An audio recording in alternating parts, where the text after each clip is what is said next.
देवाच्या भक्तांसाठी अजून एक संदेश आहे. रिअलमध्ये जगायला शिका. रूल्स महत्त्वाचे आहेत. रूल्स महत्त्वाचे आहेत, पण देवासाठी रिअलमध्ये जगा.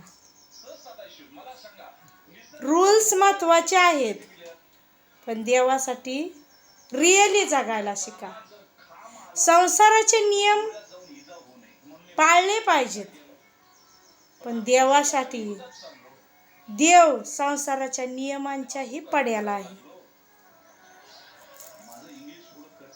खोटं बोलत नाही, अनुभवाचे बोलत. सीताराम. संसाराचे नियम पाळले पाहिजेत, तर संसाराच्या नियमांच्याही पड्याला देव आहे, हे कधीही विसरू नका. सीताराम. सुप्रभात.